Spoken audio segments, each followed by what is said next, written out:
বলছিলাম, দেশের ইতিহাসে সবচেয়ে বড় বাজেট দিচ্ছে তারেক রহমানের নেতৃত্বে বিএনপি সরকার। বিকেল ৩টায় পেশ হচ্ছে ২০২৬-২৭ অর্থ বছরের বাজেট, যার আকার হচ্ছে ৯,৩৮,০০০ কোটি টাকা, যেখানে কেবল সুদের ব্যয় বাবদ বরাদ্দ ১,২৭,৫০০ কোটি টাকা। এটি দেশের ৫৫তম জাতীয় বাজেট এবং বর্তমান সরকারের মেয়াদের প্রথম বাজেট। বাজেট বইয়ের তথ্য অনুযায়ী রাজস্ব আদায়ের লক্ষ্যমাত্রা ৬,৯৫,০০০ কোটি টাকা। এই অর্থের মধ্য দিয়ে কেবল এনবিআরকে আদায়ের দায়িত্ব দেওয়া হয়েছে ৬,০৪,০০০ কোটি টাকা। বাকি টাকা থাকবে বাজেট ঘাটতি হিসেবে, আর এই ঘাটতি সমন্বয় অভ্যন্তরীণ উৎস থেকে ধার করা হবে ১,২৭,০০০ কোটি টাকা। ১,১০,০০০ কোটির মতো আসবে বিদেশি উৎস থেকে ঋণ হিসেবে। এবারের বাজেটে অবকাঠামো, শিক্ষা, স্বাস্থ্য এবং মানব সম্পদ উন্নয়নকে গুরুত্ব দেওয়া হয়েছে। পাশাপাশি দেশীয় শিল্পের বিকাশ, কর্মসংস্থান সৃষ্টি, সামাজিক সুরক্ষা, উদ্যোক্তা উন্নয়ন এবং অর্থনৈতিক স্থিতিশীলতার বিষয়েও বিশেষ গুরুত্ব দেওয়া হচ্ছে।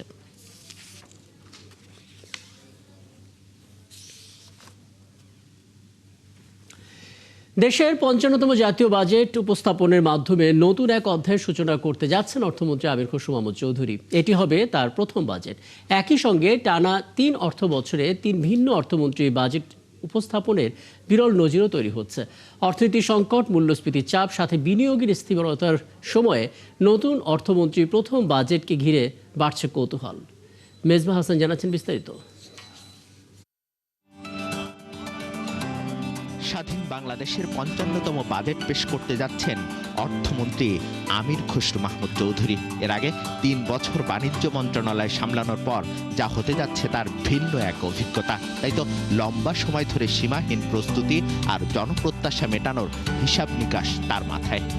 সকলের মনে কি প্রশ্ন যাচ্ছে, এটা যত দেরি হবে দেশ তত বেশি ক্ষতিগ্রস্ত হবে। পেশায় ব্যবসায়ী এই অর্থমন্ত্রী জীবনে প্রথম বাজেট তৈরির জন্য সময় পেয়েছেন মাত্র কয়েক মাস, যা তার জন্য বড় চ্যালেঞ্জ। তাই বিশাল এই অর্থের সংস্থান ও বরাদ্দ বিভাজন নিয়ে স্বভাবতই রয়েছে বাড়তি চিন্তা। তবে ২ দশক পর ক্ষমতায় এসে বিএনপি সরকার যাতে নতুন এক দৃষ্টান্ত স্থাপন করতে পারে এই বাজেটে, সেদিকেই নজর আমির খসরু চৌধুরীর। এবং আমি অনুরাগ বা বিরাগের বশবর্তী না। চট্টগ্রামে জন্ম নেওয়া আমির খসরু প্রথমে ব্যবসায়ী ও পরে জড়ান রাজনীতির সাথে। বাণিজ্য ও বিনিয়োগ বিষয়ে দীর্ঘদিন ধরে দলের নীতি নির্ধারণী পর্যায়ে সক্রিয় তিনি। বহুমাত্রিক এই অভিজ্ঞতায় এবার তিনি কাজে লাগাবেন দেশের সবচেয়ে গুরুত্বপূর্ণ অর্থনৈতিক দলিল প্রণয়নে।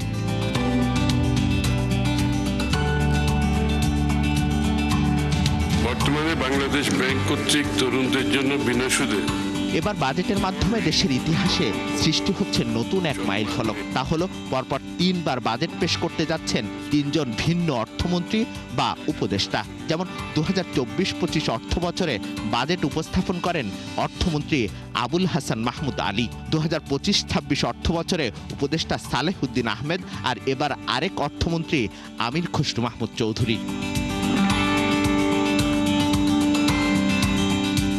এর আগে বাংলাদেশের ইতিহাসে সবচেয়ে বেশি বাজেট পেশের রেকর্ড গড়েন সাবেক অর্থমন্ত্রী এম এ সাইফুর রহমান ও আবুল মাল আব্দুল মুহিত। দুজনেই ভিন্ন ভিন্ন সময়ে দিয়েছেন ১২টি করে বাজেট। বাজেটের মঞ্চে নতুন মুখ থাকলেও প্রত্যাশা পুরনো। তাই নতুন বাস্তবতায় কি রূপরেখা দেন অর্থমন্ত্রী, সেজন্য অপেক্ষা ১১ জুন দুপুর ৩টা পর্যন্ত। মেজবা হাসান, ৭১, ঢাকা।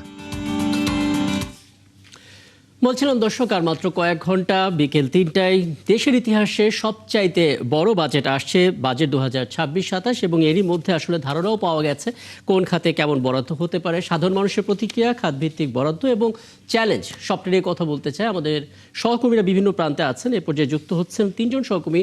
রাকিব আল জাবেদ, যুক্ত হচ্ছেন রাকিব হোসেন অপ্র এবং একই সঙ্গে মাইনুল হাসান। আমন্ত্রণ আপনাদের ৩ জনকে, এবং বাজেটের নানান দিকে আপনারা নজর রাখছেন। রাকিব আল জাবেদ, আপনাকে দিয়ে আলাপটা শুরু করতে চাই। শুরুতে যেটা সবাই জানতে চাচ্ছেন, মানে খাতভিত্তিক যদি বরাদ্দের কথা চিন্তা করা হয়, কোন মন্ত্রণালয়ে কেমন বরাদ্দ পেতে যাচ্ছে, কোন মন্ত্রণালয়ের দিকে একটু বাড়তি মনোযোগ আছে, একটু জানাবেন। কোটি টাকার বিরাট বাজেট এসে আসলে কার ভাগে কত টাকা পড়বে সেটি নিয়ে কিন্তু শুরু থেকে নানা জল্পনা কল্পনা ছিল। আপনি নিশ্চয়ই জানেন যে সরকার যখন ক্ষমতায় এসেছিল তারা একটা ম্যান্ডেট নিয়ে এসেছিল, নির্বাচনী ইশতেহার দিয়েছিল। তারা বলেছিল যে এবারের যে বাজেটটি সেটি হবে আসলে অর্থনীতির গণতন্ত্রায়ন, অর্থাৎ সব মানুষের মধ্যে আসলে অর্থনীতির যে সুফলটা সেটি কিন্তু তারা আসলে ছড়িয়ে দিতে চাচ্ছিল। এবং এই জায়গাটাতে আমরা দেখেছি যে সরকার খানিকটা সামাজিক নিরাপত্তা খাতে বেশি বরাদ্দ দিয়েছে, অর্থাৎ 1,44,000 কোটি টাকা সেখানে বরাদ্দ রাখা হয়েছে। এরপরে কিন্তু সরকার শিক্ষা খাতে একটি বাড়তি মনোযোগ দিয়েছে, সেখানে 1,36,000 কোটি টাকার মতো বরাদ্দ রাখা হয়েছে। স্বাস্থ্য খাতের কথা কিন্তু আমরা প্রায়ই শুনি, সেখানে উপেক্ষিত থাকে, তারা অর্থ খরচ করতে পারে না। এবারও কিন্তু সরকার তাদেরকে প্রায় 69,000 কোটি টাকার মতো কিন্তু বরাদ্দ দিয়েছে। পাশাপাশি অন্য যে জায়গাগুলো রয়েছে সেই জায়গাগুলোর কথা আমরা যদি বলি, সেখানে আমরা দেখতে পাচ্ছি সড়ক পরিবহন, এখানেও কিন্তু একটা বড় ধরনের কিন্তু বরাদ্দ কিন্তু সরকার রাখা হয়েছে। সবকিছু মিলে একটা বড় সুখবর কিন্তু দিতে চাই সরকারি কর্মকর্তা কর্মচারী কিংবা অন্যান্য যে চাকরিজীবীরা রয়েছেন তাদের জন্য, কারণ নানা আলোচনা সমালোচনার পর কিন্তু অবশেষে জুলাই থেকে কিন্তু পে স্কেল বাস্তবায়ন করতে যাচ্ছে সরকার। এর পাশাপাশি সরকার প্রায় 42 লাখ কৃষককে কৃষক কার্ড দেবে। সেখানে আমরা দেখি যে ফ্যামিলি কার্ড এবং কৃষক কার্ডের যে জায়গাগুলো রয়েছে সেই জায়গাগুলোতে কিন্তু একটা বড় ধরনের বরাদ্দ কিন্তু সরকার রেখেছে, অর্থাৎ 1,000 কোটি টাকার উপর সরকার বরাদ্দ রেখেছে। তবে বড় একটা প্রশ্ন কিন্তু থেকে রাখা যায় যে সেটি হচ্ছে যে এত টাকা সরকার কোত্থেকে আসলে নিয়ে আসবে। 9,38,000 কোটি টাকা রাজস্ব বোর্ডের উপর একটা বাড়তি চাপ তৈরি করবে। সেখানে 6,95,000 কোটি টাকা যে রাজস্ব এখানে এনবিআরকে আদায় করে দিতে হবে প্রায় 6,04,000 কোটি টাকা। বর্তমান যে অর্থনৈতিক অবস্থা, ব্যবসা বাণিজ্যের যে ধীর গতি কিংবা একটা মন্দা ভাব, সেই জায়গা থেকে সরকার কতটা এটি আদায় করতে পারবে সেটা নিয়ে কিন্তু একটা বড় ধরনের প্রশ্ন রয়েছে। যদিও সরকার বলছে যে পে স্কেল বাস্তবায়ন কিংবা অন্যান্য জায়গা থেকে কিন্তু মূল্যস্ফীতির যে পরিমাণ সেটি বাড়বে না, অর্থাৎ 7.5% নামিয়ে আনার লক্ষ্যমাত্রা কিন্তু তারা দিয়েছে। সেটি বর্তমান প্রেক্ষাপটে কতটা সম্ভব সেটি আসলে সময় বলে দেবে। অন্যদিকে আমাদের যে প্রবৃদ্ধির যে গতিটা সেখানে আমরা দেখতে পাচ্ছি যে 6.5% পর্যন্ত কিন্তু সরকার নির্ধারণ করেছে। তবে সেটিও আসলে প্রশ্নবিদ্ধ যে আগের দিনের যে পরিসংখ্যানগত ভুল রয়েছে সেটি কাটিয়ে উঠে সরকার সেই লক্ষ্যে পৌঁছাতে পারবে কিনা, এটা একটা কিন্তু বড় প্রশ্ন রাখা হয়েছে।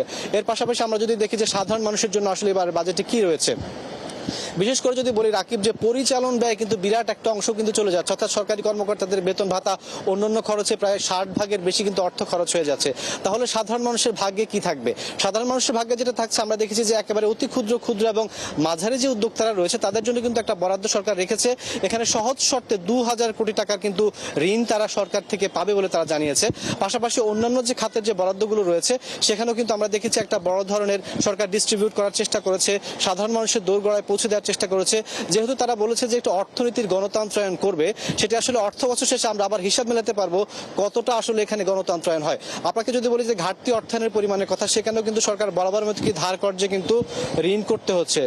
সরকার কিন্তু আমরা দেখতে পেয়েছি যে ব্যাংক খাত থেকে এবং বিদেশি উৎস থেকে কিন্তু বড় ধরনের একটা ঋণ করতে হচ্ছে এবং সেই ঋণগুলো সঠিক সময়ে কিন্তু তাদেরকে পরিশোধ করতে হবে। বরাবরের মতো এখানে একটা প্রশ্ন দেখা দিয়েছে, তাহলে বেসরকারি খাতের যে উদ্যোক্তারা রয়েছেন তারা আসলে কি পাবেন ব্যাংক থেকে, এই প্রশ্নটা কিন্তু সরকারকে অবশ্যই সমাধান করতে হবে। পাশাপাশি একটু পর কিন্তু আমরা দেখতে পাচ্ছি যে আস্তে আস্তে সংসদ সদস্যরা যারা রয়েছেন তারা কিন্তু সংসদের ভেতর প্রবেশ করছেন এবং তারা একটু পরে অর্থমন্ত্রী এবং অন্যান্য যে সমস্ত মন্ত্রীরা রয়েছেন তারা এসে এখানে সংসদের বাকি যে বিস্তারিত তথ্যগুলো রয়েছে সেগুলো আমাদের সামনে উপস্থাপন করবেন।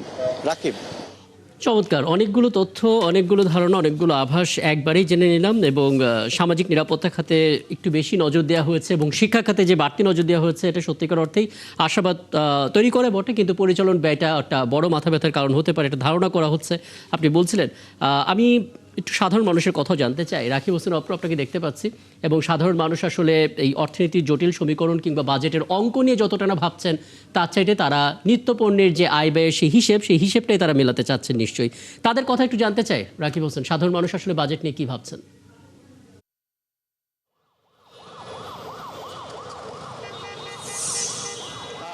আপনি জানেন আসলে আমরা ব্যক্তি পর্যায়ে যখন খরচ করি সেটা আমাদের আয় বুঝে খরচ করি এবং আমাদের যখন টানাপোড়েন তৈরি হয় বা কোনো এক ধরনের সংকট তৈরি হয় তখন আমরা কিন্তু বিভিন্ন দিকে হাত পেতে অনেক সময় পাই না।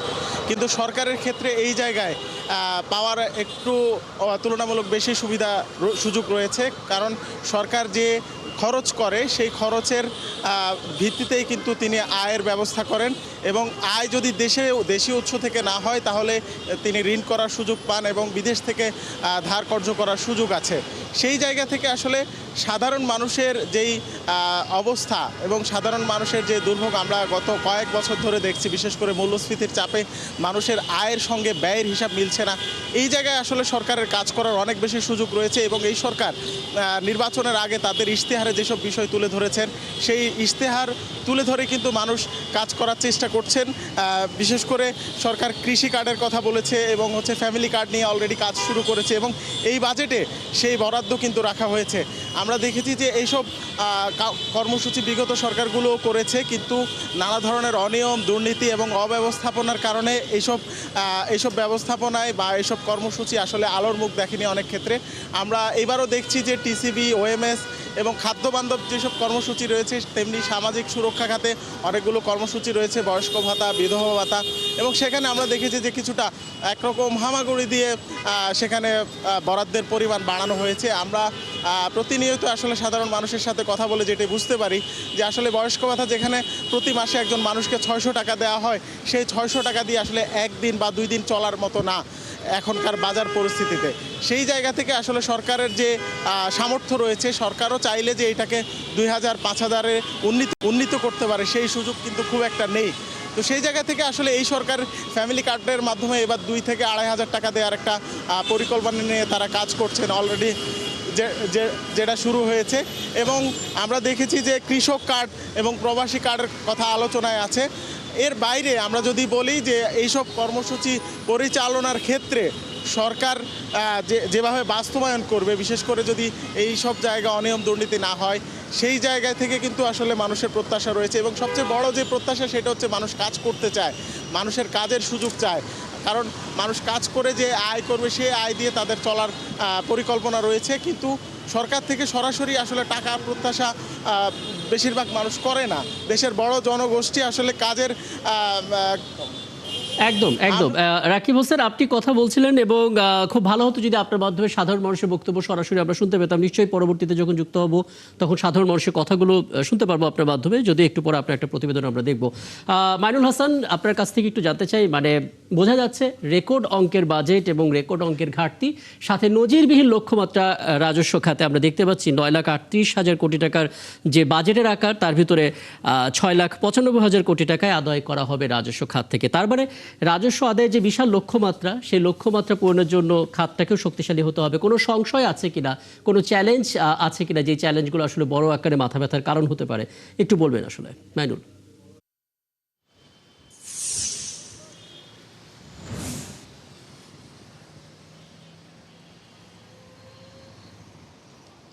আজ দীর্ঘ 19 বছর পর কিন্তু বিএনপি সরকার আবারও একটি বাজেট দিতে যাচ্ছে, যেটি উপস্থাপন করা হবে বিকেল 3টায়। অর্থমন্ত্রী সংসদে এই আগামী অর্থ বছরের বাজেট উপস্থাপন করবেন, যেখানে রেকর্ড পরিমাণ বরাদ্দ রাখা হয়েছে। অর্থাৎ এবারের বাজেটের আকার হচ্ছে 9,38,000 কোটি টাকা। বিপরীতে রাজস্ব থেকে আদায়ের পরিকল্পনা করা হয়েছে বা লক্ষ্যমাত্রা ধরা হয়েছে 6,95,000 কোটি টাকা, এবং সেখানে 6,04,000 কোটি অর্থাৎ 86% উপরেই আদায় করবে এনবিআর।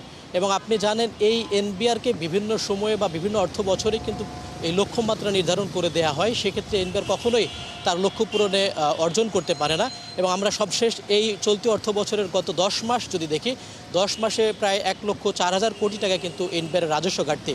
অর্থাৎ এই সময়ে সংস্থাটি আদায় করতে পেরেছে মাত্র 3,27,000 কোটি টাকা। এবং সেই বিষয়কে আমলে নিয়েই নতুন অর্থ বছরে এই যে বিশাল রাজস্ব লক্ষ্যমাত্রা নির্ধারণ করা হয়েছে এনবিআরের জন্য, সেটি কিন্তু নিঃসন্দেহে এই সংস্থাটির জন্য একটি বড় চ্যালেঞ্জ। আমরা জানি যে এবারের বাজেট যে পরিকল্পনা করা হয়েছে, সেখানে রাজস্ব বিষয়ক নানা সংস্কার কার্যক্রম হাতে নেওয়া হয়েছে। বিশেষ করে কর ছাড়ের ছড়াছড়ি আমরা দেখতে পেয়েছি। ব্যবসা বান্ধব ব্যবসায়ীদেরকে সন্তুষ্ট করে কর্মসংস্থান বৃদ্ধির মাধ্যমে এই বাজেটে রাজস্ব খাতের বিভিন্ন কর কাঠামো নির্ধারণ করা হয়েছে, যেখানে নিম্নবিত্ত এবং উচ্চবিত্ত এর বাইরে কিন্তু যারা মধ্যবিত্ত রয়েছেন এনাদের উপরেই বেশি চাপটা পড়বে। কারণ আমরা দেখেছি যে করমুক্ত আয়ের সীমা মাত্র 25,000 টাকা বৃদ্ধি করে 3,75,000 টাকা করা হয়েছে, যেখানে 5% যে স্ল্যাবটা ছিল সর্বনিম্ন, সেটিকে বাড়িয়ে 10% করা হয়েছে। অর্থাৎ যারা একটু করমুক্ত আয় সীমা পেরিয়ে কর দেবেন তাদের ক্ষেত্রে কিন্তু একটু বাড়তি চাপই আমরা দেখতে পাবো। বিশেষ করে যারা নিম্ন আয়ের মানুষ রয়েছেন তাদের কথা বিবেচনা করে কিন্তু এবারের বাজেটে নিত্যপণ্যের ক্ষেত্রে কোনো ধরনের ভ্যাট নতুন করে আরোপ করা হয়নি, বরঞ্চ আমরা দেখেছি যে কিছু পণ্যের উৎসে কর প্রায় 60টি নিত্যপণ্য এবং কৃষিপণ্যের উৎসে কর 3% থেকে প্রায় 3% থেকে কমিয়ে কোনো ক্ষেত্রে 2% থেকে কমিয়ে 0.50% নির্ধারণ করা হয়েছে। একই সাথে ইলেকট্রিক গাড়ি এবং সোলারের ক্ষেত্রে যাতে মানুষ ব্যাপক পরিমাণে বিনিয়োগ করতে পারেন এবং এই খাতে যাতে এই খাতের পণ্যগুলো যাতে সহজলভ্য হয়, সেক্ষেত্রে কিন্তু সরকার এই জায়গাগুলোতে ব্যাপক কর ছাড় দিয়েছেন।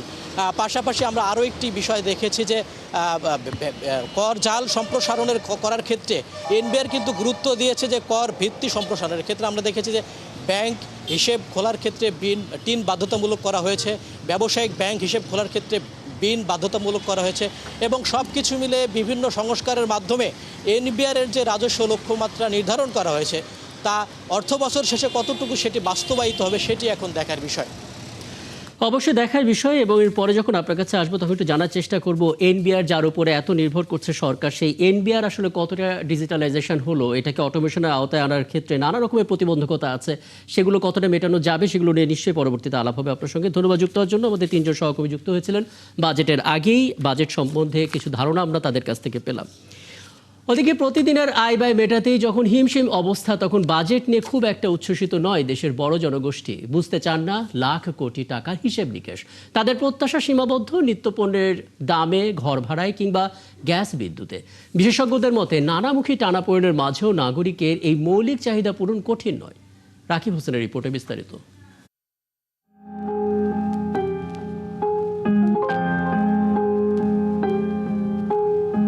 চাল, ডাল, মাছ, মাংস কিংবা কাঁচা শাকসবজি, দীর্ঘদিন ধরে নিত্যপণ্যের দামের উত্তাপে নাকাল সাধারণ মানুষ।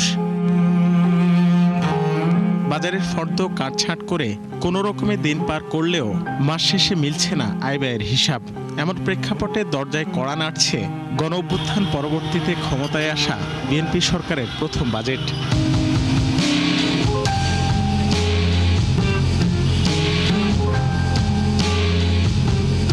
সরকার যাতে যে কোনো জিনিসের দাম যদি নিম্নমুখী করতে পারে গরিবের লেখা ভালো। দ্রব্যমূল্য যদি এতটুকু নিয়ন্ত্রণে আনা যায় যাতে সবাই কিনতে পারে, তাহলে তারাও কিনতে পারলো, আমার ব্যবসাটাও ভালো চললো।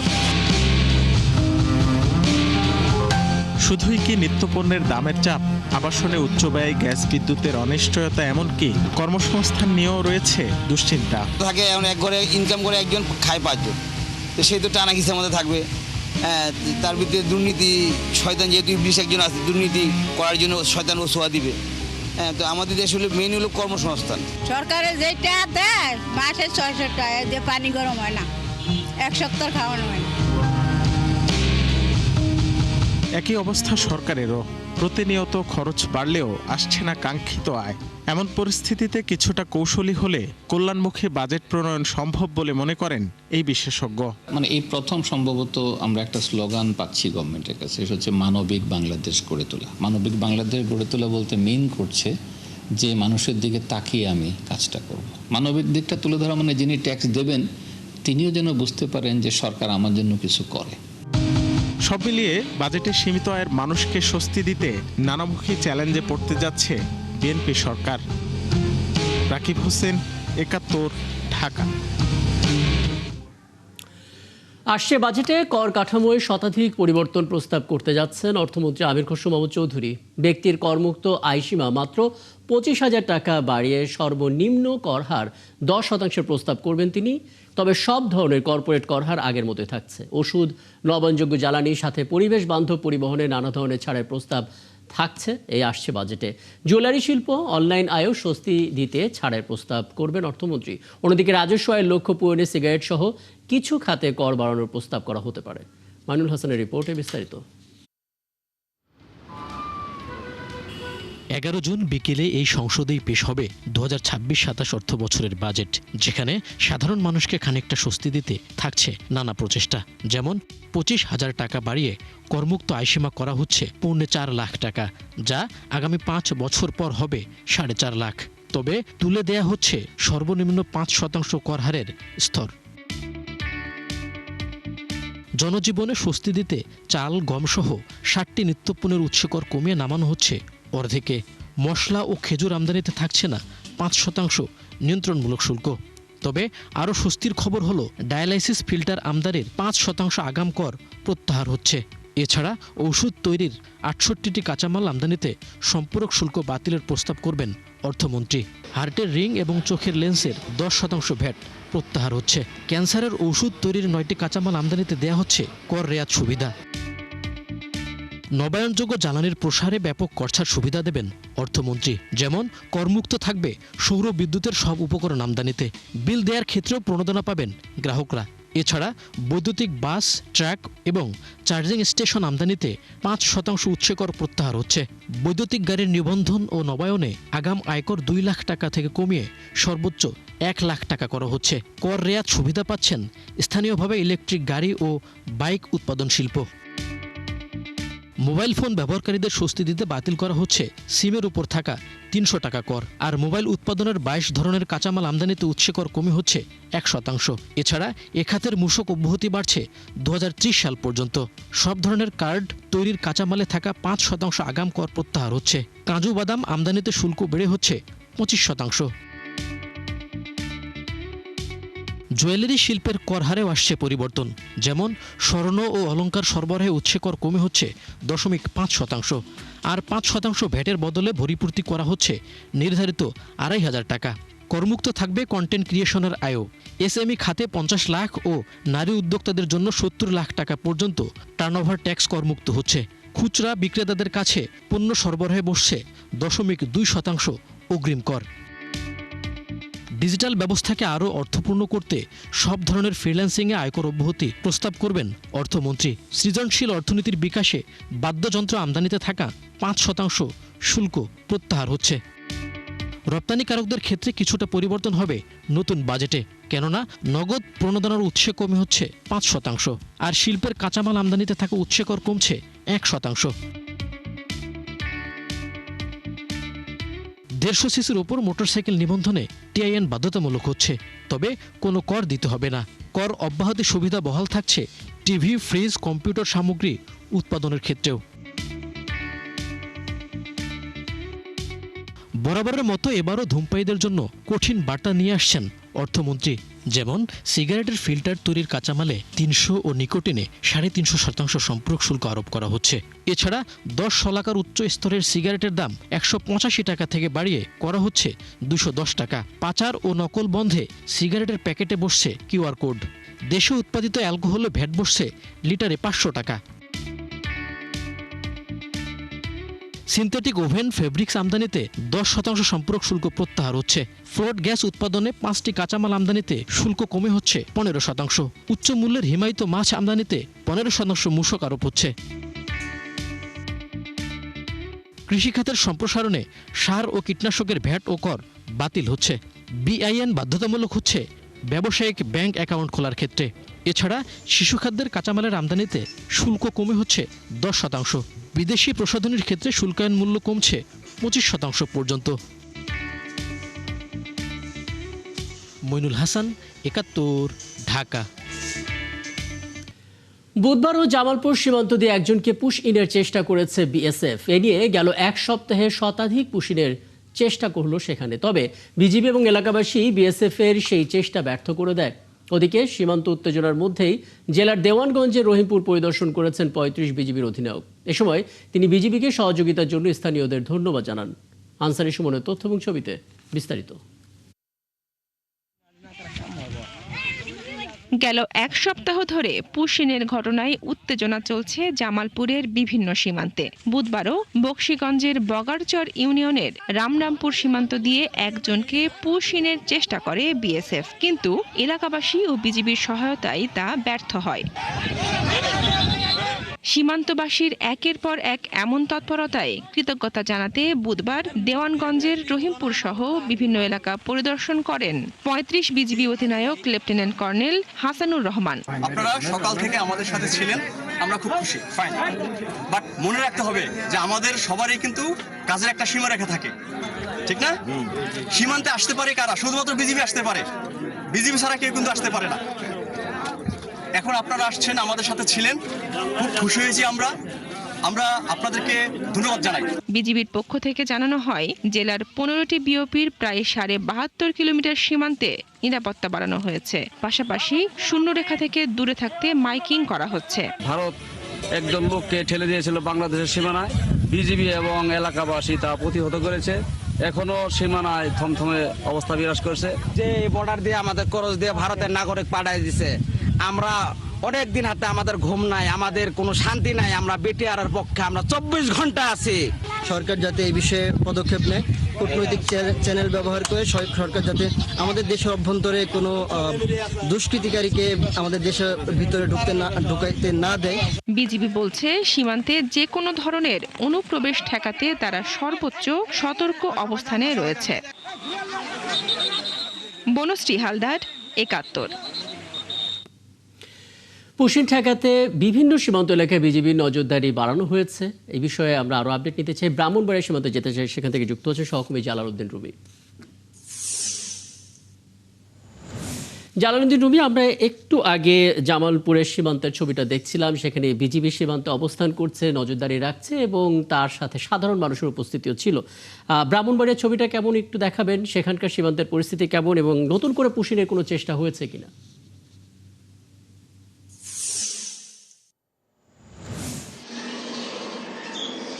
জি রাকিব, আপনি যেমনটি বলেছিলেন, আসলে ব্রাহ্মণবাড়িয়া কিন্তু প্রায় 73 কিলোমিটার সীমান্ত এলাকা রয়েছে। এখন পর্যন্ত সীমান্ত এলাকায় সে ধরনের অনুপ্রবেশের কোনো ঘটনা ঘটেনি। বিজিবির পক্ষ থেকে জানানো হয়েছে যে কেউ যাতে সীমান্তের ওপার থেকে অবৈধভাবে সীমান্তে প্রবেশ করতে না পারে, সেজন্য কিন্তু তারা কঠোর অবস্থানে রয়েছে এবং নজরদারিও বাড়ানো হয়েছে। এছাড়া সীমান্তে অবৈধ অনুপ্রবেশ ঠেকাতে কিন্তু আপনার এখানে স্থানীয় গ্রামবাসীর পাশাপাশি স্থানীয় জনপ্রতিনিধি যারা রয়েছেন তাদেরকেও কিন্তু সম্পৃক্ত করা হয়েছে। আমি কথা বলেছিলাম 60 বিজিবি এবং 25 বিজিবির অধিনায়ক, তারা আমাকে বলেছেন যে এখন পর্যন্ত ব্রাহ্মণবাড়িয়া সীমান্তে সে ধরনের সন্দেহজনক কোনো ঘটনা ঘটেনি এবং সীমান্ত পরিস্থিতি শান্ত রয়েছে। তবে যে কোনো ধরনের অপ্রীতিকর ঘটনা এড়াতে কিন্তু তারা তৎপর রয়েছেন। তারা বলছেন যে এখানে বিজেপি কিন্তু এমনিতেই সীমান্তে সবসময় তারা সীমান্ত নিরাপত্তায় সচেষ্ট থাকেন। তবে বিভিন্ন সীমান্তে উত্তেজনার পরিপ্রেক্ষিতে কিন্তু এখানকার যে 73 কিলোমিটার যে সীমান্ত এলাকা রয়েছে সেখানে নজরদারি বাড়ানো হয়েছে গোয়েন্দা তৎপরতা এবং রাতে কিন্তু আপনি জানেন যে সেখানে নিয়মিত মাইকিং করা হচ্ছে এবং সন্দেহজনক কাউকে দেখলে সেটি যাতে বিজেপিকে অবহিত করা হয় সেজন্য স্থানীয় জনসাধারণকে সচেতন করা হচ্ছে। রাকিব, ব্রাহ্মণবাড়িয়া থেকে আমার কাছে সীমান্ত পরিস্থিতি সম্পর্কে এটা ছিল সর্বশেষ তথ্য। অনেক ধন্যবাদ জালালউদ্দিন রুমি। এরপরে নিশ্চয়ই ব্রাহ্মণবাড়িয়া সীমান্তে আরো খবর আপনার কাছ থেকে পেতে থাকবো। কুষ্টিয়ার কুমারখালীতে প্রাইমারি স্কুলের এক প্রধান শিক্ষকের স্বাক্ষর আর সিল জালিয়াতি করে ভুয়া প্রত্যয়নপত্র বানিয়ে সরকারি নির্মাণ কাজের বিল তুলে নিয়েছে একটি ঠিকাদারি প্রতিষ্ঠান। প্রতারণায় জড়িত ঠিকাদারি প্রতিষ্ঠান মেসার্স শরীফুল ইসলাম এবং তার সহযোগী পাপ্পু সহ দোষীদের বিরুদ্ধে আইনি ব্যবস্থা নিতে উপজেলা প্রশাসনের কাছে লিখিত অভিযোগ দিয়েছেন ভুক্তভোগী প্রধান শিক্ষক রেহেনা খাতুন। তবে বিষয়টি মীমাংসা করে নিতে তাকে নানাভাবে হয়রানি করার অভিযোগ উঠেছে ওই ঠিকাদারের বিরুদ্ধে। কুষ্টিয়া থেকে শাহিদ আলীর তথ্য এবং ছবিতে প্রতিবেদন। এলজিইডির আওতায় কুষ্টিয়ার কুমারখালীর 4টি সরকারি প্রাথমিক বিদ্যালয়ের সীমানা প্রাচীর ও গেট নির্মাণের দায়িত্ব পায় ঝিনাইদহের আরাবপুর এলাকার মেসার্স শরীফুল ইসলাম। এর মধ্যে চর আগ্রাকুন্ডা সরকারি প্রাথমিক বিদ্যালয়ের জন্য বরাদ্দ দেওয়া হয় 13,03,900 টাকা। কিন্তু নির্মাণ কাজ শেষ না করেই প্রধান শিক্ষক রেহেনা খাতুনের স্বাক্ষর ও সিল জাল করে সব টাকা তুলে নিয়েছে ঠিকাদারি প্রতিষ্ঠানটি। প্রধান শিক্ষক রেহেনা খাতুন জানান, কাজ শেষ না হলেও প্রত্যয়নপত্রে সই করতে তাকে চাপ দেন ঠিকাদারি প্রতিষ্ঠানের সহযোগী পাপ্পু। কিন্তু তিনি অস্বীকৃতি জানালে তার স্বাক্ষর ও সিল জাল করে প্রত্যয়নপত্র বানিয়ে এলজিডির উপজেলা প্রকৌশলীর কার্যালয়ে জমা দেন ওই ঠিকাদার। সিল স্বাক্ষর সই জাল করলো কিনা এটা তো আমি বিশ্বাস চাই। আমার পরেই তো টিও স্যারের সই। টিও স্যার তো আমার কাছে জিজ্ঞাসা করবে, আপনি এই অভিযোগ আপনি যে এই কাজ অসমাপ্তি ছিল, এই কাজ কি সমাপ্ত হয়েছে কিনা, এরপরে করি তো টিও স্যার আমাকে সই দিবে। তিনি আরো জানান, ঠিকাদারের এই প্রতারণার বিরুদ্ধে ব্যবস্থা নিতে উপজেলা প্রশাসনে অভিযোগ করায় বিষয়টি মীমাংসা করতে তাকে নানাভাবে চাপ দেওয়া হচ্ছে। খুবই জ্বালাতন করছে আমাকে, বলছে যে টিও স্যার মীমাংসা করে নিতে বলেছে আপনার সাথে, টিও স্যার আপনার সাথে মীমাংসা করে নিতে বলছে, যে ফোন দিয়ে তো কথা বলছেই। তারপরে আমার বাসায় পরশুদিন আমার বাসায় যেয়া দোকানে বসিয়ে তারপর আমাকে ফোন দিয়ে আমার স্বামীর সাথে বলছে যে মীমাংসা করে নিতে। সরকারি এই কাজে নানা অনিয়মের অভিযোগ তুলেছেন বিদ্যালয়ের অন্য শিক্ষকরাও। মাঝে মধ্যে রং টং করেনি, প্লাস্টার করে নাই। এটা সরকারের যে কাজটাই আসুক নাকি সেই কাজটা যেন ভালো হয়, আমরা এটাই চাচ্ছি। এই জালিয়াতি করার জন্য অবশ্যই এর বিচার চাই, এই বিচারটা অবশ্যই হওয়া উচিত। যদিও অভিযোগ অস্বীকার করে উল্টো নানাভাবে প্রধান শিক্ষককে হয়রানি করছেন ঠিকাদার পাপ্পু। ওনার কোনটা ফিল বা কোনটা সিগনেচার সেটা তো আমরা জানি না, বলার নাই। এখন উনি যদি ভুলভালভাবে দিয়ে থাকে সেটা হয়তো দিয়ে পরবর্তীতে আমাদের বাঁচানোর জন্য এটা করতে পারে। এদিকে স্বাক্ষর ও সিল জালিয়াতির ঘটনায় ক্যামেরার সামনে ক্ষোভ জানালেও অভিযুক্ত ঠিকাদারের বিরুদ্ধে দৃশ্যমান কোনো ব্যবস্থা নেননি উপজেলা প্রাথমিক শিক্ষা কর্মকর্তা। আর এ বিষয়ে কথা বলতে রাজি হননি উপজেলা প্রকৌশলী নাজমুল হক। আসলেই কাজ সম্পূর্ণ হয়েছে কিনা, ঠিকাদার কাজ করেছে কিনা সেটা জানার দায়িত্বও তার, এবং তিনি ওইভাবে জেনে বিল দিয়েছেন। আমি এ বিষয়ে কিছুই জানি না বা এই বিলের সাথে আমার কোনো সম্পৃক্ততা নাই। না, এটা বলবো না, এই কারণে তোমরা একটু আগায় দেখো, ঠিকাদারের সাথে কথাটা বলে সেটা লাস্টলি আমি আসবো, বক্তব্য দেবো, সমস্যা নেই। তবে উপজেলা নির্বাহী কর্মকর্তা জানিয়েছেন জালিয়াতের বিষয়টি তদন্ত করা হচ্ছে। সত্যতা পেলে অভিযুক্ত ঠিকাদার সহ প্রতারণায় জড়িত সবার বিরুদ্ধে আইনি ব্যবস্থা নেওয়া হবে। এই বিষয়ে আমরা একটা লিখিত অভিযোগ পেয়েছি এবং আমরা সেটা তদন্তের ভার আমাদের উপজেলা শিক্ষা অফিসারকে দিয়েছি। উনি তদন্ত সাপেক্ষে আমাদেরকে প্রতিবেদন দিলে আমরা সেই অনুযায়ী পরবর্তী ব্যবস্থা গ্রহণ করতে পারি। সরকারি উন্নয়ন প্রকল্পে এমন অনিয়ম এবং জালিয়াতির সঙ্গে জড়িতদের বিরুদ্ধে অবিলম্বে আইনি পদক্ষেপ চায় কুমারখালীর সচেতন মহল। সেই সাথে নিজের নিরাপত্তা চেয়েছেন ভুক্তভোগী প্রধান শিক্ষক। মুনিরা কাজুরি, ৭১। চলছে সংবাদ সংযোগ। সরাসরি সংবাদ অনুষ্ঠান দেখতে চোখ রাখুন ৭১ ফেসবুক পেজে এবং সাবস্ক্রাইব করুন ৭১ ইউটিউব চ্যানেল। থাকুন ৭১-এর সাথে।